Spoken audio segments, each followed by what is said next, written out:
सबको जो मुझे सुनते हैं, आज जय के दिन, पुनरुत्थान के दिन, जब यीशु मसीह सप्ताह के पहले दिन जी उठा, प्रभु यीशु मसीह के मधुर नाम में, जयवंत नाम में आपको प्रणाम। आज का संदेश जो है वो आपके साथ बात करने जा रहा है, क्योंकि ये पवित्र आत्मा के द्वारा संदेश है, ये परमेश्वर का वचन है। मेरे जो मैसेज होते हैं वो वचन से पैक होते हैं। घमंड के साथ नहीं कह रहा हूँ, लेकिन अच्छी बात है कि हम बाइबल से अगर उन भेदों को खोल सकें और अपने जीवनों में उनको लागू कर सकें, तो परमेश्वर का बहुत धन्यवाद करता हूँ। मैं पहला इतिहास उसका 14 अध्याय और उसकी कुछ आयतें मैं पढ़ना चाहता हूँ। पहला इतिहास फर्स्ट क्रॉनिकल्स 14:8 से लेके, जब फिलिस्तियों ने सुना कि पूरे इस्राएल का राजा होने के लिए दाऊद का अभिषेक हुआ, तब सब फिलिस्तियों ने दाऊद की खोज में चढ़ाई की, उस पर हमला कर दिया। यह सुनकर दाऊद उनका सामने करने को निकला। फिलिस्ती आए और रपाइम नामक तराई में धावा बोला। तब दाऊद ने परमेश्वर से पूछा, क्या मैं फिलिस्तियों पर चढ़ाई करूं और क्या तू उन्हें मेरे हाथ में कर देगा? यहोवा ने उससे कहा, चढ़ाई कर, क्योंकि मैं उन्हें तेरे हाथ में कर दूंगा। इसलिए जब वे बाल परसीम को आए, तब दाऊद ने उनको वहीं मार लिया। तब दाऊद ने कहा, परमेश्वर मेरे द्वारा मेरे शत्रुओं पर जल की धारा के समान टूट पड़ा है। इस कारण उस स्थान का नाम बाल परसीम रखा गया। वहां वे अपने देवताओं को छोड़ गए और दाऊद की आज्ञा से वे आग लगाकर फूंक दिए गए। जब फिलिस्तियों को पता चला कि दाऊद का अभिषेक हुआ है राजा के रूप में, उनको बड़ी चिंता हुई और उन्होंने सोचा कि हम दाऊद को इसी समय अगर हम खत्म कर सकें, क्योंकि आगे ये हमारे लिए सिरदर्द बनने जा रहा है। आपको मालूम है, फिलिस्तियों के गोलियत को उसने मारा था और औरतों ने गीत गाए और दाऊद सामर्थी होता गया। दाऊद परमेश्वर के मन के अनुसार चुना हुआ एक व्यक्ति था, लेकिन शत्रु को यह अच्छा नहीं लगा कि उसको अनॉइंट किया जाए राजा के रूप में। और परमेश्वर ने राजा के रूप में उसको अनॉइंट किया, मतलब कि परमेश्वर की आशीष, उसकी अनॉइंटिंग, उसकी सामर्थ का अभिषेक दाऊद पर आ गया है। और दाऊद जो है वो इस्राएल का राजा होने के लिए और इस्राएल को आगे ऊंचाइयों पर ले जाने के लिए और फतेह से फतेह में ले जाने के लिए परमेश्वर ने उसका अभिषेक किया है। शैतान सबसे ज्यादा, कोई भी व्यक्ति जब परमेश्वर उसको पवित्र आत्मा से अभिषेक करता है तो शैतान बहुत चिंतित हो जाता है, वो डर जाता है। शैतान नहीं चाहता लोग पवित्र आत्मा का अभिषेक पाएं। प्रभु यीशु मसीह ने कहा था, जब तक ऊपर से तुम पवित्र आत्मा ना पाओ, समर्थ ना पाओ, तब तक तुम यरूशलेम में रहना नहीं जाना प्रचार करने के लिए। बेशक तुम मेरे गवाह होने के लिए चुने गए हो, और जब पवित्र आत्मा तुम पर आएगा, प्रेरितों के काम 1:8, जब पवित्र आत्मा तुम पर उतरेगा तो तुम समर्थ पाओगे और तुम यरूशलेम और सामरिया और यहूदिया और दुनिया के कोने कोने तक मेरे गवाह होंगे। गवाह बनने के लिए परमेश्वर का अभिषेक बहुत जरूरी है। प्रभु यीशु मसीह ने इसको अपने चेलों को बहुत जरूरी बताया। और पेंटिकॉस्ट के दिन, हालेलुया, पवित्र आत्मा 120 लोगों पर उतरा और उसके बाद चीजें उनके लिए वैसी की वैसी नहीं रही। शैतान के राज्य की धज्जियां उड़ने लगी। लंगड़े बीमार जो शैतान के बंदरों में जकड़े हुए ठीक होने लगे। कुरनेलियुस के घर में, प्रेरितों के काम 10:38 में पतरस ने कहा कि किस तरह से परमेश्वर ने यीशु नासरी को समर्थ और पवित्र आत्मा से अभिषेक किया और वो भलाई करता और उन सबको जो शैतान के सताए हुए थे चंगा करता फिरा। शैतान अभिषेक से बहुत डरता है। परमेश्वर के लोगों का जब अभिषेक होता है, पवित्र आत्मा से अभिषेक पाए हुए लोग जब आगे बढ़ते हैं, हालेलुया। एलीशा ने एक चीज मांगी थी एलिया से, और उसने कहा मुझे तुझसे दुगना, उसने मांग तुझे क्या चाहिए? उसने कहा जो पवित्र आत्मा का अभिषेक तुझ पर है उससे दुगना अभिषेक मुझे चाहिए। उसने कहा ठीक है, अगर तू मुझे जाते देखते रहेगा, सफल हो गया तो वो आएगा। और उसके ऊपर एलिया की चादर गिरी और उसके ऊपर दुगना अभिषेक आया, उसको मिला दुगना अभिषेक। आज हमें भी दुगना अभिषेक चाहिए, आज हमें और मस्सा चाहिए मेरे प्रियो। हमारी थियोलॉजी शायद पूरी रीति से काम ना करे, थियोलॉजी अच्छी है अपनी जगह, ज्ञान अपनी जगह अच्छा है, बाइबल की नॉलेज अपनी जगह अच्छी है, आपके टैलेंट्स अपनी जगह अच्छे हैं, लेकिन पवित्र आत्मा के अभिषेक के बगैर परमेश्वर के सेवकों और परमेश्वर के विश्वासियों वो कुछ नहीं है परमेश्वर के बच्चों। लेकिन शैतान को बहुत चिंता है, फिलिस्तियों को बहुत चिंता हुई, उन्होंने चढ़ाई की, उन्होंने दाऊद के लिए मुश्किलें खड़ी करने की कोशिश की। और आपकी बुलाहट कोई आसान बुलाहट नहीं है। जब आपके ऊपर अभिषेक आएगा आपकी बुलाहट और मुश्किल हो जाएगी। आपकी पत्नी आपका विरोध करेगी, शैतान उनको उकसाएगा, आपके फ्रेंड्स आपके लिए मुश्किलें खड़ी करेंगे, आपके पैसे में रुकावट आ जाएगी, आपकी रिश्तों में शायद कड़वाहट आ जाए, आपके जिगरी दोस्त आपको शायद रोकने की कोशिश करेंगे कि यार तू पागल हो गया, अच्छा भला तू हमारे साथ था, सिगरेट भी पीता था और जुआ भी खेलता था हमारे साथ, और अब क्या हो गया। लेकिन परमेश्वर का पवित्र अभिषेक वो पवित्र है और हमें पवित्रता में चलना है। आपको मालूम है जब शिमशोन को परमेश्वर ने अभिषेक किया, वो नजीर था, उसके बालों में सामर्थ थी, लेकिन फलिस्तियों ने दलीला की मदद से हर तरह की कोशिश की कि वो जाने कि इसकी समर्थ का, इसके अभिषेक का क्या भेद है। बाद में उसके बाल काट दिए गए, उसके बालों में वो समर्थ थी और वो पवित्र आत्मा उससे चला गया, ऐसा लिखा है न्यायों के आप 13 अध्याय से आगे आप पढ़ लीजिए तो बिल्कुल वो उनके हाथों की कठपुतली बन गया, उनके काबू में आ गया। मेरे प्रियो अभिषेक को ना गवाएं, बहुत बार हम ऐसी गलतियां करते हैं। Praise God, hallelujah. अभिषेक बहुत जरूरी है, हालेलुया, और उसको कायम रखना बड़ा जरूरी है, उसको कायम रखना बड़ा जरूरी है। Praise the Lord. मेरे प्रियो कलीसिया पहले अपनी ताकत में, अपने ज्ञान में चलती रही है। 1900 से शुरू होके अलग अलग फेजेस में इतिहास में हम देख सकते हैं। मैं आपको एक नॉलेज की बात थोड़ा बताना चाहता हूं। तो अलग अलग रिवाइवल्स आए, पवित्र आत्मा की बेदारियां आई 1900 से शुरू होके 20वीं सदी में, पिछली सदी में। और वेल्स में, इंग्लैंड के वेल्स एक प्रांत है, वहां पर एक कोयलों की खान में काम करने वाला आइवन रॉबर्ट्स, उस पर परमेश्वर ने अपना आत्मा उडेला, बड़ा खुदा ने इस्तेमाल किया। वो बेदारी बहुत देशों में फैली, वेल्स से शुरू होके पवित्र आत्मा उडेला गया।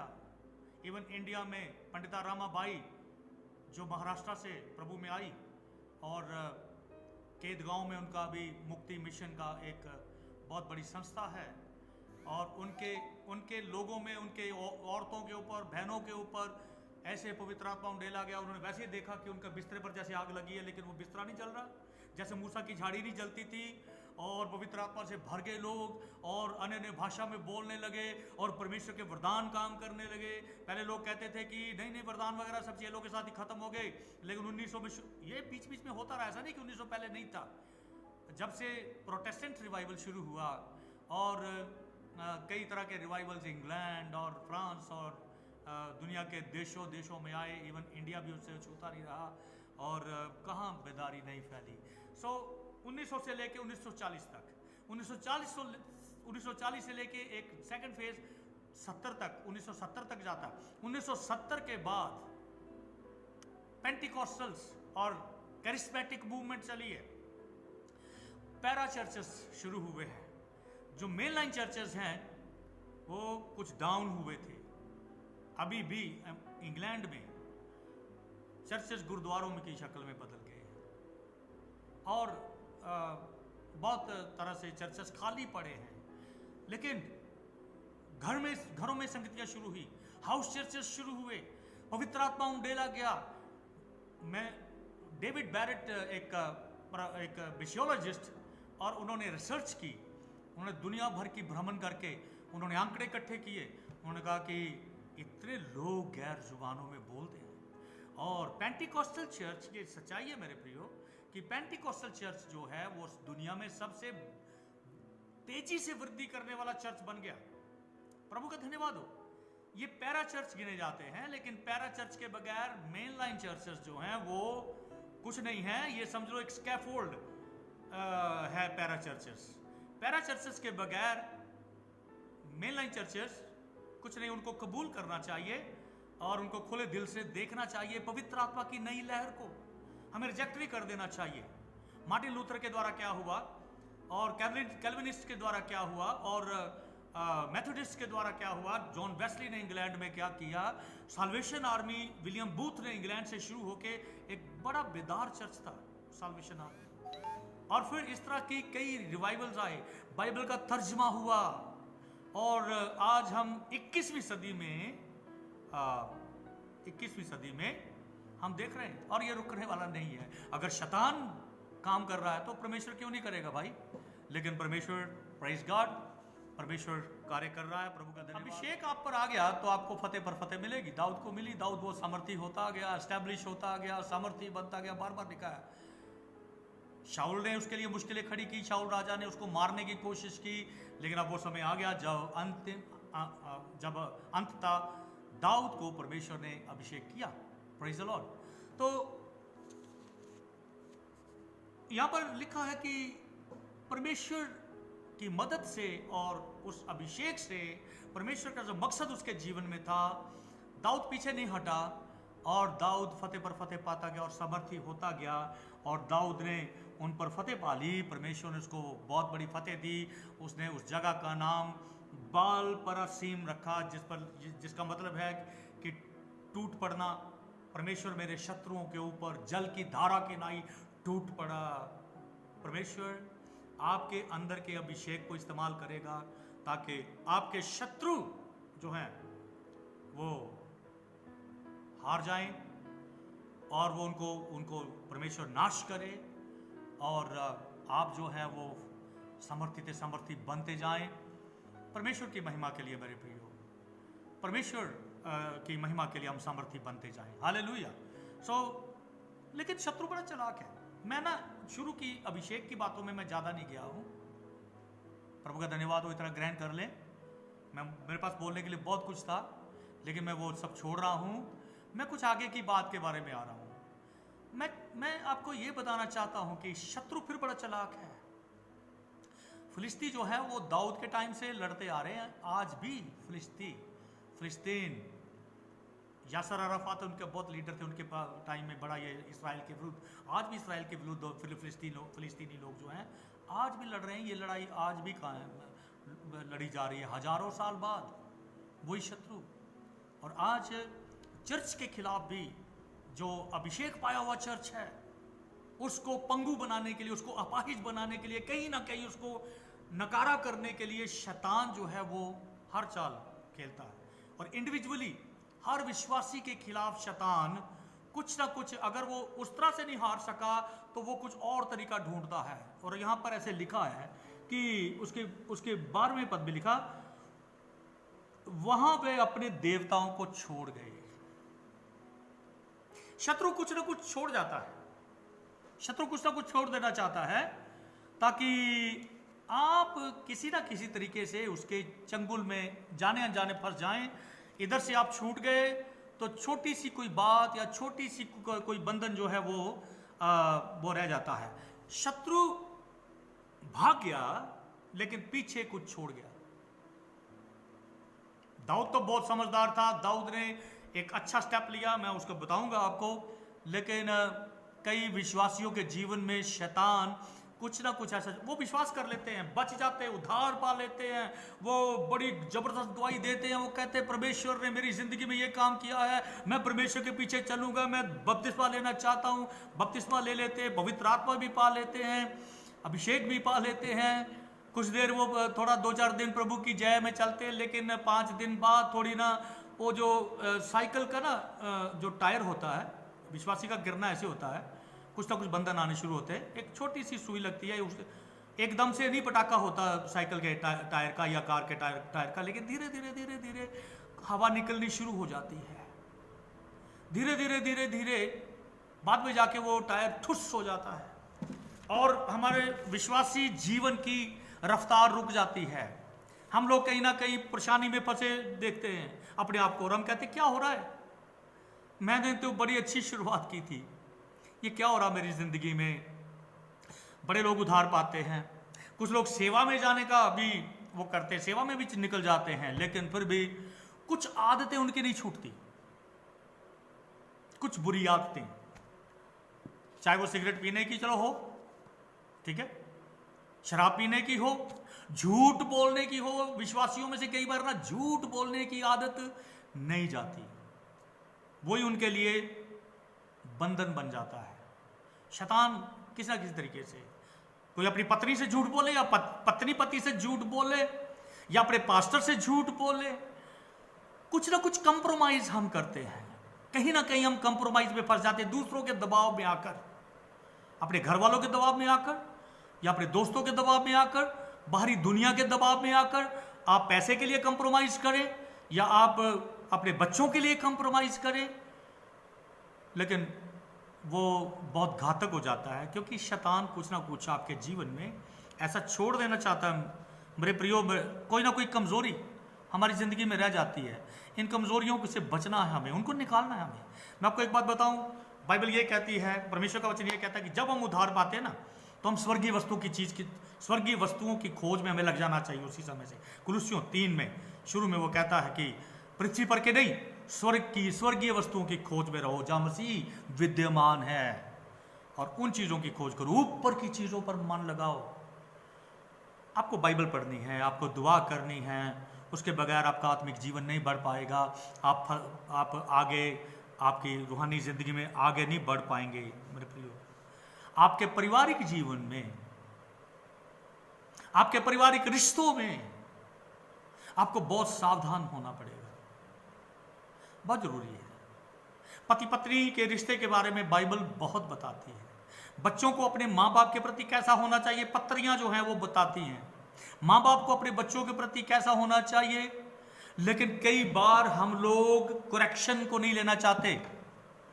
कई बार हम लोग जो हैं छोटी मोटी जो अगर पास्टर करेक्ट करे या मम्मी डैडी बच्चों को करेक्ट करें, आजकल बच्चे गुस्सा बहुत करते हैं। वो कहते मम्मी डैडी आप लोग वो पुरानी जनरेशन के हो, हमारी जनरेशन, हम मॉडर्न और पोस्ट मॉडर्न, हमारी सोच, हम ज़्यादा पढ़ लिख गए हैं, ठीक है। और इसलिए कई बार कई तरह से शैतान रिश्तों में कड़वाहट ले आता है और उससे हमारे जीवन में ना हार आ जाती है। सुलेमान ऐसे कहते हैं, सॉन्ग ऑफ सुलेमान जिसको श्रेष्ठ गीत कहते हैं, 2:15 में, श्रेष्ठ गीत 2:15 में वो कहता, जो छोटी लोमड़ियां दाग की बारियों को बिगाड़ती हैं, छोटी लोमड़ियां, ये अंगूर की हमारी बारियां अभी, और उनमें अभी क्या है, उनको पकड़ लो उन छोटी लोमड़ियों को, क्योंकि हमारी बारियों में अभी फूल लगे, फल नहीं लगे। अभी फूल ही नाश हो गया तो आगे फल क्या लगेगा। तो अभी तो भाई शुरुआत है। तो कहता ये छोटी छोटी लोमड़ियां, आप लोग कहेंगे यार ये छोटा छोटा पाप है, मैंने को कौन सा तुझे को बड़ी बात कह दी, मैंने कितना तुझे हर्ट कर दिया। पर क्यों किया हर्ट, क्यों आपने बेवजह किसी पर शक किया, बेवजह क्यों आप छोटी बात को तूल देके बड़ा बना देते हैं, क्योंकि आपके अंदर गुस्सा है, आपने गुस्से पर काबू नहीं पाया, आपने अपना घमंड पर काबू नहीं पाया। बाइबल कहती है हर विश्वासी अपने दूसरे को अपने से ज्यादा बेहतर समझे, लेकिन हम लोग कहते हैं मैं ठीक हूं, मैं बेहतर हूं, ठीक है। हम लोग निर्बलों को अपनी संगति में लेके नहीं चलते। प्यार हमारे रिश्तों की बुनियाद जब नहीं रहती तो क्या होता है, समस्याएं आती हैं, समस्याएं आती हैं। Praise God. मैं ये नहीं कह रहा हूं कि कुछ बातों को नजरअंदाज करना चाहिए, हमें माफी को रखना है आगे, मैं नहीं कहता कि सब बातों को हम नज़रअंदाज करें, अगर प्यार से हम बोल सकते हैं, प्यार से अगर हम सुधार सकते हैं, चलो थोड़ी बाइबल कहती है गुस्सा करो पर पाप ना करो, हालेलुया। और तुम्हारा गुस्सा जो है सूर्य अस्त होने तक तुम्हारे अंदर ना रहे। बिस्तरे पर चले गए ना गुस्सा लेके, तो फिर शैतान काम करता है। सूर्य अस्त होने तक तुम्हारा गुस्सा डाउन हो जाना चाहिए। खुदा की आत्मा को काम करने दें, खुदा के वचन को काम करने दें। मैं इन सारी बातों में मैं नहीं जाता हुआ, मैं आपको एक बात बताऊं, बहुत सारे विश्वासी आत्मिक होने की बजाय शारीरिक रहते हैं, शरीर की बातों पर ज्यादा मन लगाते हैं, और शरीर की बातों पर मन लगाना मृत्यु है। रोमियो 8 में पढ़ें। आपकी आत्मिक उन्नति के लिए सब कुछ आपको करना, जो भी करना आपको आत्मिक उन्नति के लिए करना है। और क्या क्या करना चाहिए? शैतान को मौका ना दें, शैतान की युक्तियों को समझें। दूसरा, पहला पत्रस और उसके 2 अध्याय। देखिए, हमें आत्मिक तरीके से आगे बढ़ना है, स्पिरिचुअल ग्रोथ होना चाहिए। दूसरी 2 की 2 में लिखा, पहला पत्रस 2 की 2 में, और नए जन्मे हुए बच्चों की नाई निर्मल आत्मिक दूध की लालसा करो, ताकि उसके द्वारा उद्धार पाने के लिए बढ़ते जाओ। हमें बढ़ना, हम अभी नए जन्मे हुए बच्चे हैं और हमें दूध चाहिए, निर्मल, खालिश और रूहानी दूध चाहिए, आत्मिक दूध चाहिए। उससे हमें इनकार नहीं करना है। लेकिन हमारा ग्रोथ रुक सकता है। उसकी पिछली आयत में ऐसे लिखा, इसलिए सब प्रकार का बैर भाव और छल और कपट और डाह और निंदा को दूर करके नए जन्मे हुए बच्चों की तरह निर्मल आत्मिक दूध की लालसा करो, जिससे तुम उद्धार पाने के लिए बढ़ते जाओ। तो ये चीज़ें हमें छोड़नी है। मैं बहुत बार ऐसा अपने लोगों को सिखा चुका हूँ। आपकी तरक्की नहीं होगी अगर आपके अंदर से डाह नहीं जाती। और देखिए, बैर भाव, ठीक है, किसी के प्रति बैर भाव न रखें। छल, ये हमारी पुरानी आदतें होती हैं, क्योंकि हम नए जन्मे बच्चे की तरह हैं। हमें इन चीज़ों को पीछे छोड़ के दूध पीना है। अगर हम वो नहीं करते, अगर हम इन चीज़ों को नहीं छोड़ते, तो फिर क्या है कि वो बातें हमारी रूहानी जो सेहत है उसके लिए खतरनाक है। जिससे शैतान की ये भी चाल होती है। तो बैरभाव और छल और कपट, क्यों हमारे अंदर से कपट नहीं जाती? कपट यीशु मसीह ने सबसे ज़्यादा फरीसियों और शास्त्रियों और सदूकियों को ये कह के उसने एड्रेस किया और डांटा, हे कपटी शास्त्रियों, कपटी, हिपोक्रिट्स। फरीसी जो है ना, वो इस बात के लिए ज़्यादा जाने जाते हैं कि जो अंदर से वो कुछ और, बाहर से वो बड़ा दिखावा करना चाहते हैं कि हम बड़े धर्मी हैं, और देखो हम रोजे रखते हैं, और देखो हम प्रार्थना करते हैं, और उनको चौकों में खड़े हुए प्रार्थना करना अच्छा लगता। यीशु मसीह ने कहा, और सलाम चाहिए उनको, और उनको ऊंचे ऊंचे स्थान चाहिए, पहले उनको ऊंची पोजीशन चाहिए उनको, और अंदर से उनके अंदर से वो चेंज नहीं है, बारी दिखावा। उन्होंने उस समय के धर्म को, मूसा की व्यवस्था को बस दिखावा बना दिया था, लेकिन उनके अंदर एक स्वभाव में चेंज नहीं थी, उनके अंदर की नेचर नहीं बदलती थी। प्यार, दया और माफ़ी और धर्म के जो बातें हैं उन्होंने उसको पीछे छोड़ दिया था। लेकिन कुछ ऐसी चीज़ें उन्होंने बना दी थी बस, तो ऐसी बातें जिनका कोई मीनिंग नहीं था उनके लिए। इसलिए वो प्रभु यीशु मसीह ने उनको कहा, हे कपटी फरीसियों और शास्त्रियों, है ना। कपट मतलब बाहर से दिखावा कुछ और करना, लेकिन अंदर वो आपके वो नहीं है। अच्छी बात, लोग समझ आते हैं कि ये बंदा कितना रूहानी है, वाकई वो अंदर से ठीक है कि नहीं। बाहर से तो वो दिखावा कर रहा है, और बड़े लोग दिखावा करते हैं। बड़े लोग उनकी सलाम से पता चल जाता है कि वो किस अंदर से सलाम कर रहे हैं कि बाहर से कर रहे हैं, है ना। तो हमारे देश में एक कहावत है ना कि मुंह में राम राम और बगल में छुरी। माफ़ करना मुझे ये कहने के लिए, जो बाहर के लोग ये करते हैं। लेकिन मसीह लोगों में भी ऐसा नहीं होना। सलाम जी, सलाम, हाँ जी कैसे, सब ठीक है जी, बहुत बहुत बिल्कुल ठीक है जी, लेकिन कुछ ठीक नहीं है, कुछ ठीक नहीं है। जाते जब वो चला जाता है ये, अरे यार ये मुझे मालूम है इसका, चलो मुझे करनी पड़ती है सलाम, थोड़ा क्या करें, है ना। तो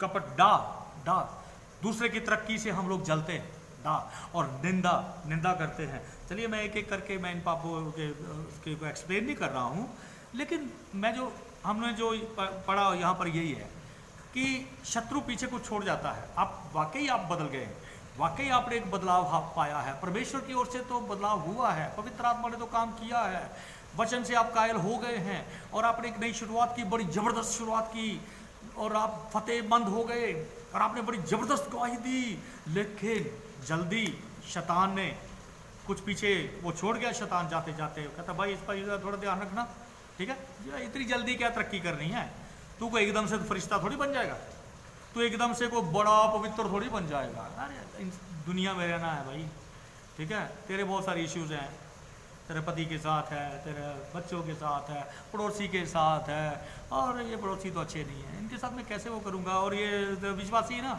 ये सब विश्वासी भी ऐसे ही हैं, पखंड करने वाले हैं यार, कौन है रूहानी, ठीक है। इस्लाम विश्वासियों पर भी दोष लगाते हैं, हम दूसरों को जज करते हैं।